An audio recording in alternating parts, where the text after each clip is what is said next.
Assalamualaikum warahmatullahi wabarakatuh.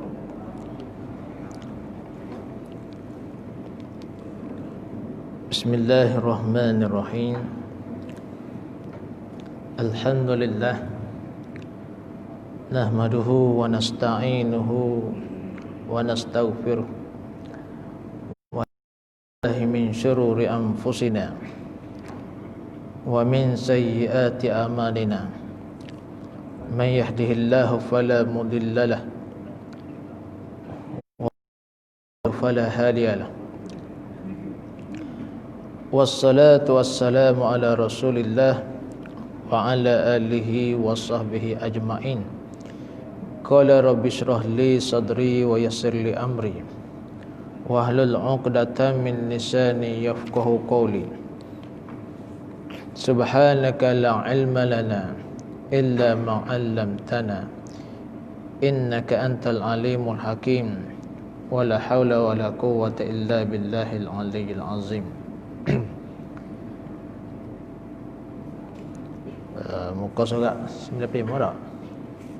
Muka 17.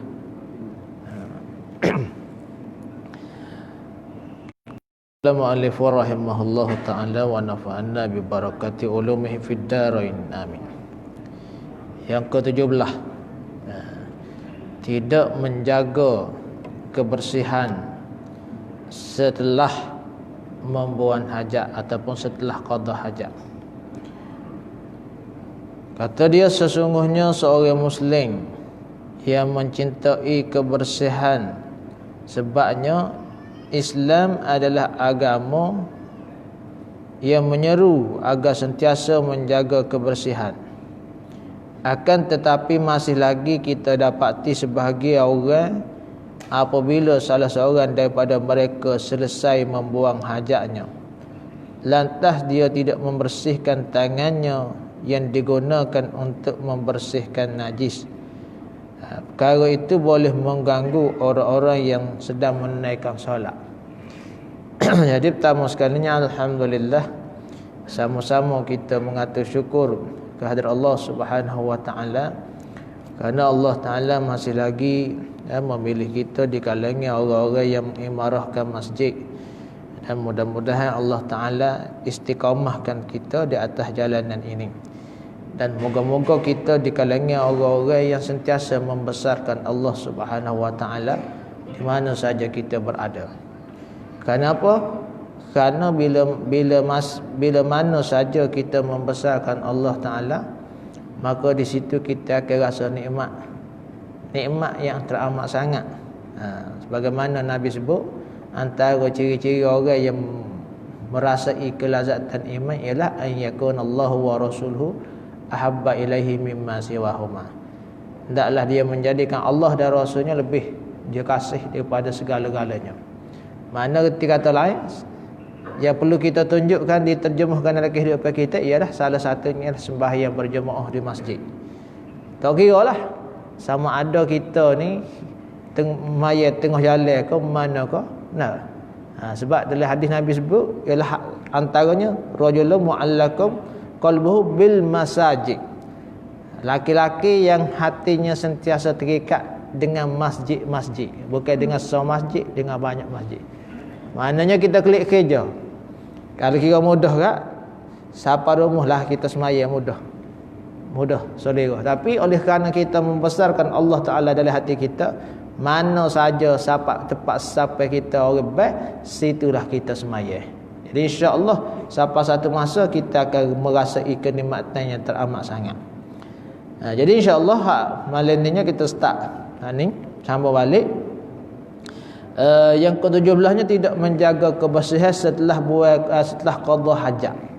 Pasih belaka dah, pas qada hajat gapo basuh salirah tempat tubik najis gapo semua tu.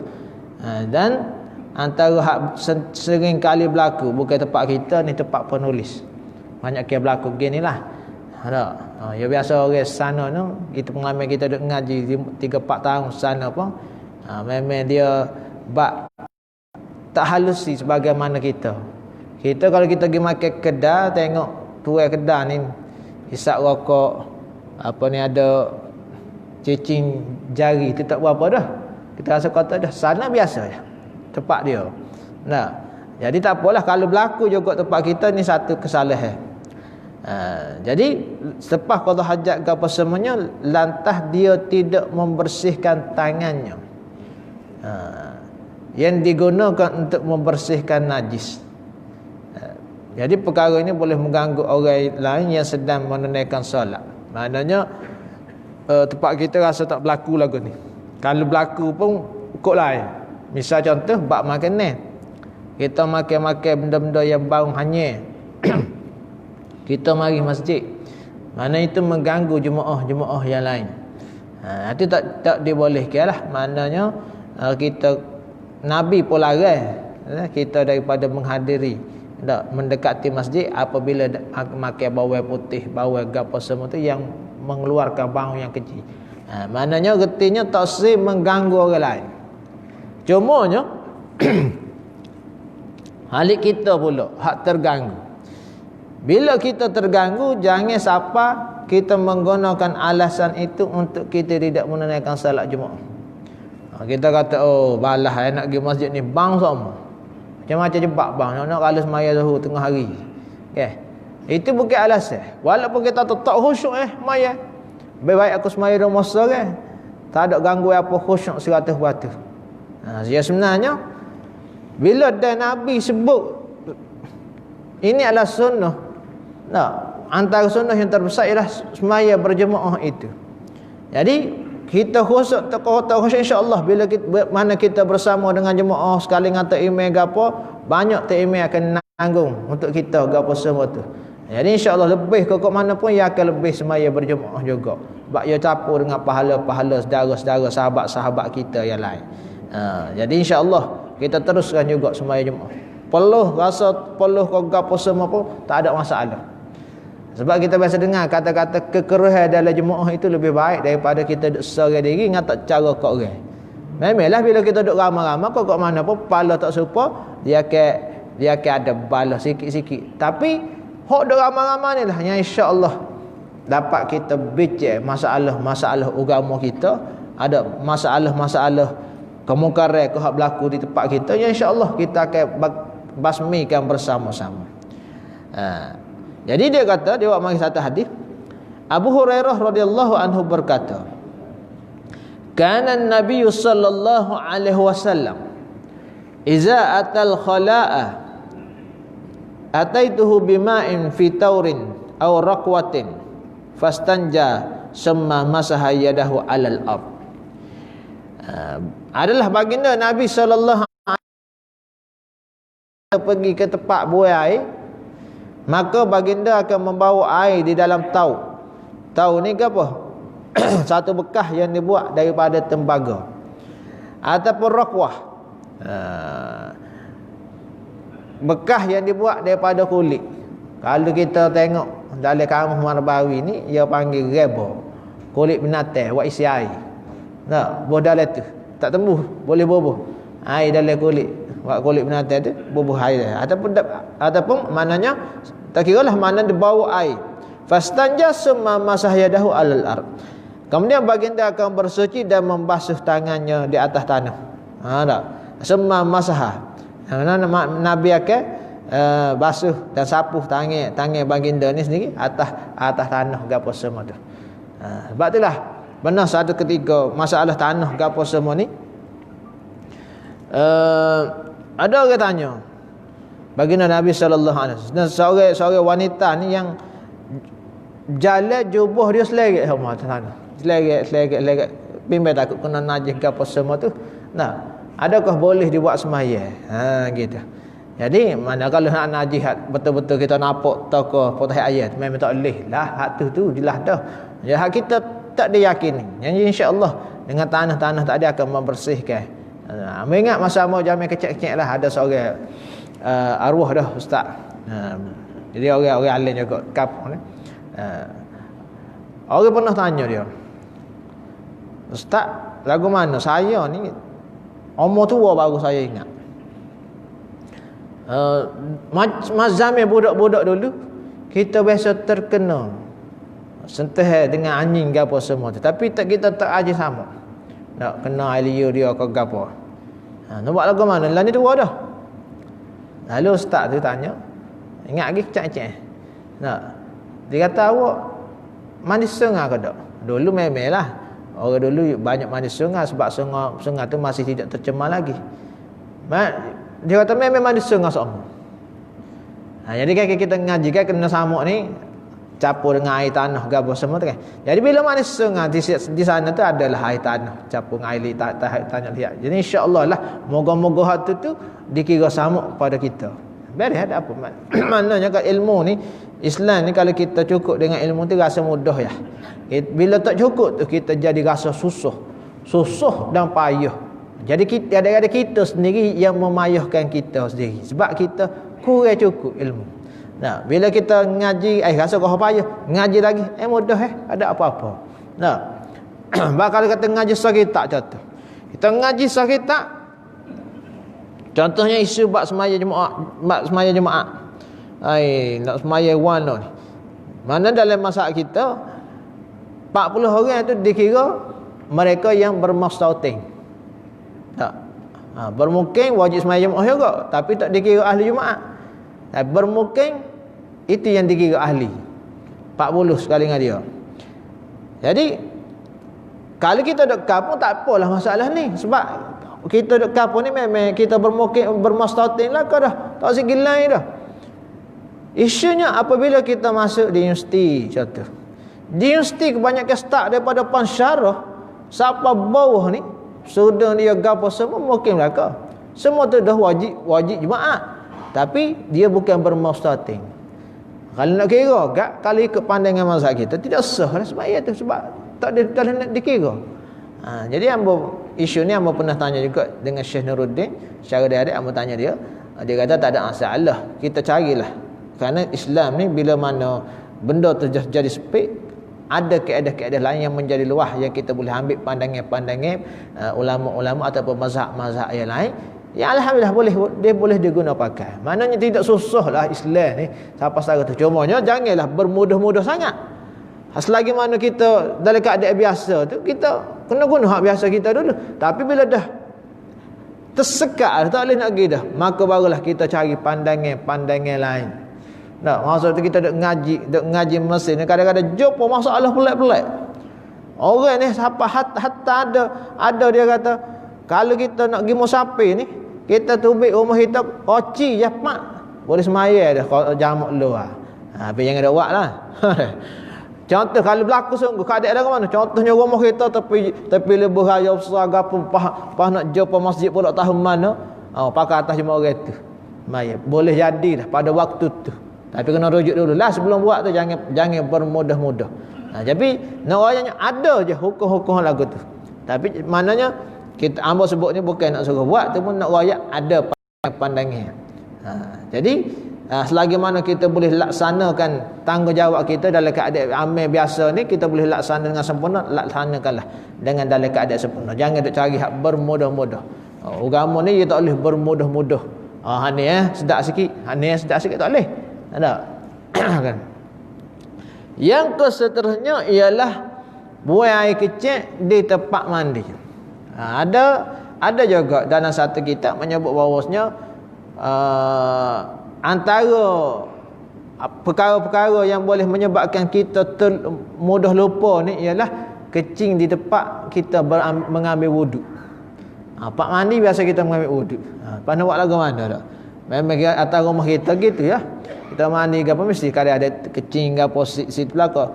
Jadi kalau terpaksa juga kak, biar cuci betul-betul dulu ke apa semua barulah berwuduk di situ. Kalau kita ada beti lebih buat tempat wuduk suka, tak ada masalah. Jadi nak ayatnya ini adalah suatu kesalahan yang banyak dilakukan oleh kita lah. Padahal Nabi SAW melarang seseorang yang kencing di tempat mandiannya. Hadis ini menunjukkan larangan kencing di tempat mandi kerana kesan yang tidak akan hilang. Bapak-bapak kita hari ni moga rumah mozaik belaka, dia pakai kaki lalu dah cuci hilang bang kat. Bereslah. Dan jika ada air yang mengenai orang yang mandi setelah air tersebut bergenang di tempat kencing, orang tersebut boleh terkena najis. Dia pun masih terbayang dengan air tersebut jika terus mandi, sehingga menjadi was-was seperti yang dijadikan alasan oleh Nabi SAW. Jadi maknanya kita tengoklah sebab yang jadi makruh, sebab yang jadi ada sebab-sebab juga tu. Sebab apa? Ya, larangan tu tempat air yang tak gerak. Kalau dalam keadaan rumah moden hari ni air pakai gisung. Lepas tu kita pun jaga dengan molek kita cucuk berhabis dan kita yakin tak ada dah kesan tu. Maka apa ni elak yang mengatakan tidak harus di situ, maka hilanglah. Jadi dikatakan juga jika di tempat kencing itu ada saluran yang mengalirkannya keluar, maka ada sini ayat. Jika ada saluran yang mengalirkan air kencing tak dikeluar, maka perkara itu sudah tidak menjadi makruh dah. Sebab ia gira. Tapi kita kena cucuk perhabislah, pastikan cucuk perhabis semua tu. Jadi hubungan larangan dengan alasan menjadi was-was memberi sebab untuk mengubah larangan tahrim menjadi larangan makruh. Wa an Jabir anin Nabi sallallahu alaihi wasallam. Itu hak Hafsah yang sebutnya. Bahawasanya Nabi sallallahu alaihi wasallam baginda melarang kencing di dalam air yang tenang yang tidak bergerak. Itu hak Hafsah sekali. Maknanya tajuknya ialah air hak tak gerak. Hari ni suasana tandas sampai moden ni kira air tu pergi lalu dah. Pergi pun tapi kena pastikan kita cucuk dinding-dinding ke apa semua tu, kesan-kesan najis yang ada tu mudah-mudahan tak ada. Nah, tu. Seterusnya kita masuk bab kesalahan mengenai wudu. Dalam bab ni dia kena banyak perbincangan sikit. Sebab tu hangpa sebut dah dulu. Buku kita ni kena banyak berbincang. Baca juga buku ni sebab apa? Sebab di kalangan kita hari ni, sebab buku-buku di pasaran ni ia terdedah macam-macam fahamnya. Jadi hari ni takut kita baca buku ni seorang, akhirnya kita amalan-amalan telah berlaku pak kita dah ni, bukan kata kongsi-kongsi hak amalan ulama-ulama kapo hak telah dipelopori oleh ulama pak kita ni, kita kata tak betul berlaku. Jadi kita bagi perbincangan lah. Tak. Yang pertama, mana kesalahan mengenai berwudu. Yang pertama, banyak bergurau dan bercakap masalah dunia ketika berwudu. Memang antara perkara-perkara makruh masa berwudu ialah bercakap-cakap. Perkara ni sering berlaku dalam kalangan kita, orang Islam. Salah seorang di kalangan mereka akan datang lalu solat, sedangkan hatinya tidak dapat khusyuk. Oleh kerana itu para salafus salih apabila mereka berdiri untuk berwudu, mereka betul-betul menghadirkan keagungan Allah Subhanahu Wa Taala. Sebab itulah kalau kita tengok cara nak khusyuk solat, Imam Ghazali rahimahullah taala ialah yang pertama sekali ialah hudurul qalbi, menghadirkan hati. Hadirkan hati maknanya buang semua benda-benda hak tak sakut paut dengan sembahyang. Jadi maknanya kalau kita tengok sini, berwuduk sebelum daripada nak semaya tu lagi, start situ lagi. Kalau boleh jangan kecek masalah-masalah lain yang kadang-kadang bila kecek masa berwuduk tu makruh sah, lepas tu hak kita kecek sebelum tu dengan waktu semaya hak dekat ni, ia akan membawa kita masuk ke dalam semaya kita. Itu yang menyebabkan hati dalam semaya itu tak khusyuk pada Allah Taala. Jadi antaranya lah menghadirkan hati semasa semaya. Petua untuk khusyuk dalam semaya. Maknanya kena buang belakang-belakang hak tak sakut paut. Bermula bila lagi? Bermula di saat kita berwuduk lagi. Yang kita nak rasa nikmat semaya ni, ia kena start situ lagi. Semua lagi. Bukan kata wuduk biasa. Start lagu mana? Cara kita buka air sekalipun diambil kira. Kita ambil wuduk, bila dek ngapai moga air kita mewah, kita buka regah-regah.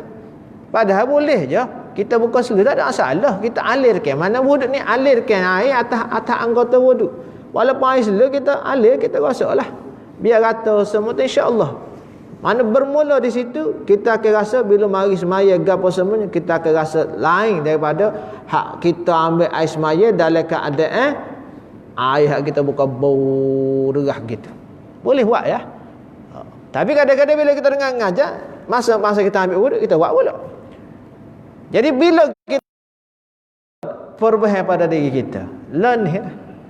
Nah, learn ni kita terus sikit lama-lama tu hawi rasa nikmat kepada kita untuk kita melakukan ibadat kepada Allah Subhanahu Wa Taala. Sebab itulah di kalangan ahli jemaah kita ni hamba yakin ramai di kalangan kita ni nak bangun malam tak kaci je. Yakin ramai di kalangan kita. Nak hak boleh sapa di masjid sebelum orang bas subuh. Hak tu sah dah rasa tak kaci je bangun tak sah. Golek-golek pukul 4:30 tu hawi khabar. Apa? Sebab hati dia telah membesarkan Allah Taala dah. Maknanya kalau kita ni sebelum subuh automatik dalam pukul 4:30 tu hawi jaga. Peliharakanlah nikmat ini supaya Allah Taala tak tarik sampai bila-bila.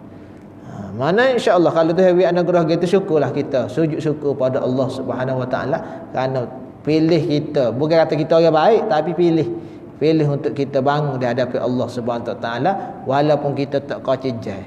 Karena hati kita tidur tu kita serah dah pada Allah Taala, insya-Allah Tuhan akan kejut kita. Pukul 4:30 biasa gitulah. Nah, orang-orang hak biasa dengan masjid sebelum azan subuh. Hak hebat lagi hak sebelum azan subuh ni orang paling awal datang ke masjid kita. Kita ni serjuh dah tak mari subuh di masjid. Tapi sebenarnya tahniahlah, syukurlah orang hak paling awal sekali sapa di masjid dikala masjid masih gelap. Kita je buka lapu-lapu suwi-suwi ke apa semua. Alhamdulillah. Moga-moga nikmat ini dipelihara oleh Allah Taala kepada kita sampai bila-bila. Lepas tu kena berubah. nak jadi tak bila ke apa ni. Kalau orang tahu itulah Nabi kata orang akan berubah. Sebab nikmat itu tak ada siapa yang tahu melainkan dia sendiri yang pernah merasai. Jadi inilah Hasan radhiyallahu anhu. Beliau apabila berdiri untuk berwudu maka wajahnya akan menguning, berubah menjadi kuning bersinar. Jika dia di tempatnya, adakah kamu semua tahu aku sekarang ni akan berdiri di hadapan siapa? Nak wuduk ni mana dekat dah nak jumpa dengan Allah Taala, nak berdiri di hadapan Allah Taala. Apa kita lah nak jumpa orang besar pak tak biasa jumpa raja ke siapa ke. Ada kena badah tak ada gapo nak terima anugerah je apa ke gapo apa. Kenalin bapak-bapak dah. Malam ni dok mikir dah lagu mana lah esok. Tak. Moga kita tak biasa. Orang biasa tiap-tiap tahun tak apa. Apa kita tak biasa ni kak. Dok mikir dah. Lagu mana nak berhadapan, nak berdiri di hadapan orang besar. Ni apa tak lagi orang yang pintu makrifat dia dibuka oleh Allah Subhanahu Wa Taala, lebih-lebih lagi dia akan rasa kenaling ketagegar nak bila nak berada di hadapan Allah Subhanahu Wa Taala. Patutlah antara guru-guru kami di saat mereka sembahyang, kalau baca Fatihah saja ni, habis Fatihah ni dirasa satu beban besar. Beratnya berasa kerana nak baca di hadapan Allah Subhanahu Wa Taala. Dalam masa yang sama kenikmatan itu akan hadir. Yang kedua, ni kita kena baca sekira. Yang kedua ni, melafazkan niat. Dalam kitab kita tu kita tak setuju kita lafaz niat masa berwudu. Tak ada masalah lah. Dia ambil pandangan hak dia. Jadi perkara ni kata dia termasuk perbuatan bid'ah yang diada-adakan. Sebabnya niat tempatnya di hati. Niat adalah suatu keperluan di mana ibadat apapun tidak sah tanpanya. Jadi dalam pandangan kebanyakan ulama-ulama tempat kita, masalah isu berlafaz dengan niat ini berbagai-bagai hukum yang keluar. Tak. Asalnya tak ada gapo-gapo pun sebab dia tak ada gapo, hak penting niatnya adalah tempatnya di dalam hati. Supaya dalam keadaan kita nak solat ataupun masa berwuduk gapo semua tu, setengah orang bila dia lafaz, dia payah. Benarnya kalau dia tahu mudah ya, tapi dia rasa payah aku suruh sepong tak lafaz, tak niat ya. Sebenarnya niat dia ada dah bila pasal bila kita kehendak kita. Tak. Kita ada kehendak tu niat kita dah. Cuma jangan tukar dengan azan lah. Sebab tu dalam mazhab kita, innamal a'malu binniyat, sesungguhnya setiap amalan itu disertai dengan niat. Kita terjemah disertai. Kata niat ni muqtarinan bi fi'li selalu dah. Disertai dengan perbuatan selalu dah. Itu panggil niat. Kalau kita ada nak buat sesuatu tapi tak buat lagi, dia panggil azam baru. Tak. Beda kena serta lalu dalam mazhab kita. Padahal kalau ambil ismaya ke basuh wajib startnya di muka, maka sebahagian daripada muka tu perbuatan lalu dah. Mana niat lalu situ. Mana berserta dengan perbuatan. Takbir maya ketika selalu dah Allahu akbar disertai dengan perbuatan. Kan? Itu mazhab kita. Bas itu maknanya menyertai. Tak. Setiap amalan disertai dengan niat. Jadi kita tak apalah kita menghormati pandangan dia yang mengatakan bid'ah diada-adakan. Tapi majoriti ulama-ulama tempat kita yang mengatakan hukum tadi kalaulah boleh membantu. Kalau kita lafaz niat ni lebih mudah untuk menghadirkan niat, itu sunat untuk kita lafaz. Walaupun apa-apa ibadat. Tapi kalau tak lafaz memang tak akan mari niat. Susah. Oh, yang ni hak susah ni susah. Tak yakin nak buat. Tak yakin. Aku boleh kena lafaz juga. Lafaz. Maka debat itu wajiblah kena lafaz. Tak. Cuma kita jangan ambil benda tu sebagai satu benda hak asal. Cuma benda ni hukum dia panggil hukum aridi. Tak. Hukum aridi ni mana yang berlaku dengan sebab perkara baru berlaku, dengan sebab baru. Asal tak ada gapo-gapo pun, tak perlu lafaz ya. Tapi kalau tak lafaz, nak buat lagu mana, lafaz lah. Baru mudah. Tak, mari. Tak apalah pada waktu tersebut. Hukum tu tak serupa atas setiap seorang manusia. Tengok keadaan diri dia sendiri. Benarnya kalau dia tahu kaedah biasa ya, bila kita akad takbir tu nak buat gapo dah, buat semaya, niat dah tu. Nak semaya dah tu. Tak kira akad takbir tu nak buat muka lain dah. Akad takbir tu nak semaya. Semaya pula tertentu tak kena ada ta'yin tak. Lepas ni nak maya Isya, tak kira kita nak niat maya duha pada masa kita akad takbir lepas ni. Mesti kita akad takbir tu kerana nak maya Isya. Sebab niat ni tepat yasin ni. Cuma bila kita nak susun sasa tu, kita nampak macam ilmiah sangat. Nah tak ada gapo pun biasa je. Cuma ulama ni dia boleh buat tobik. Benda hak halus dalam ni buat tobik so jadi macam ilmiah gitu. Cuma bila mana setengah-setengah orang syarah pada kita yang menyebabkan kita rasa susahnya. Benar dia kena syarah molek sikit yang insya-Allah biar nampak mudah sikit. Nah, kadang-kadang kita susah kita syarah yang menyebabkan jadi payah pula. Nak takbir tu kan jadi panjang pula. Allah tak jadi. Allah tak jadi. Allah tak memang Allahu akbar baru boleh buat Allahu akbar.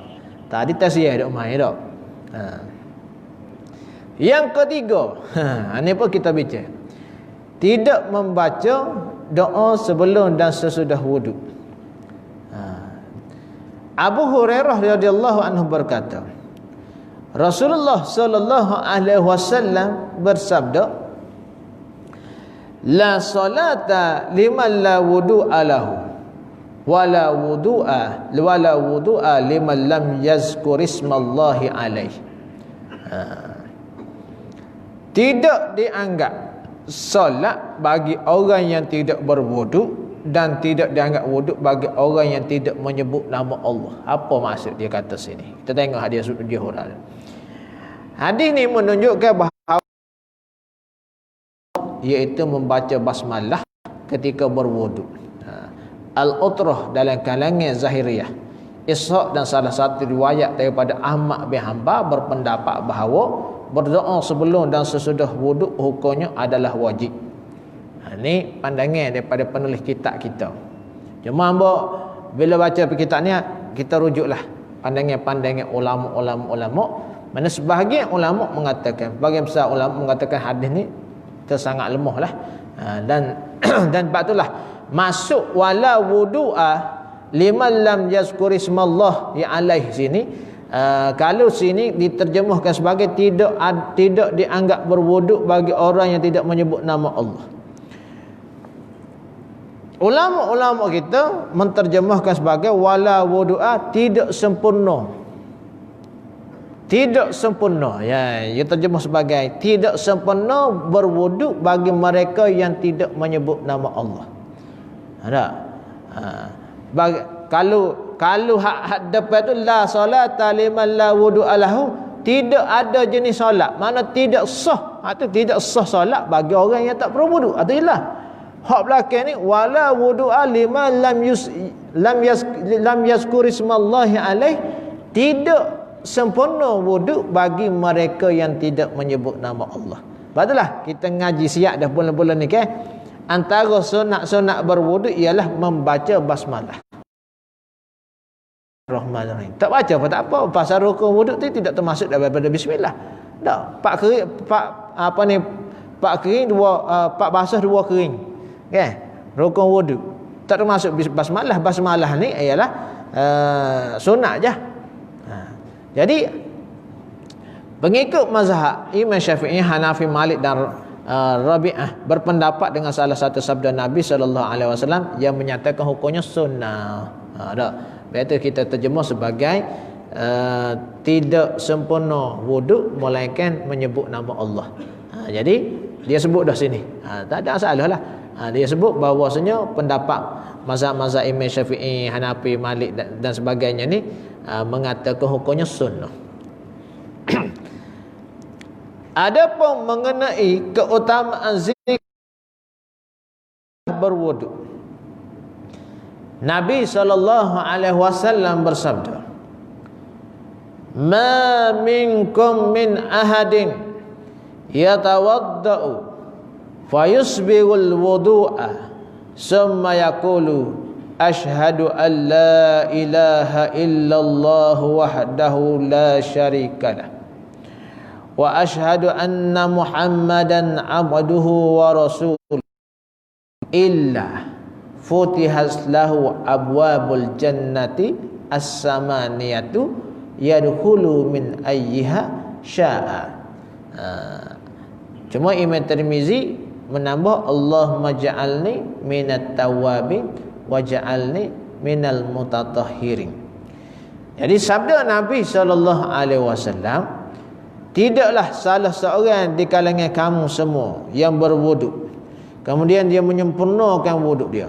Sempurna maknanya lebih lah, kita ambil lebih selalu. Tangan hingga siku lebih banyak tak apa.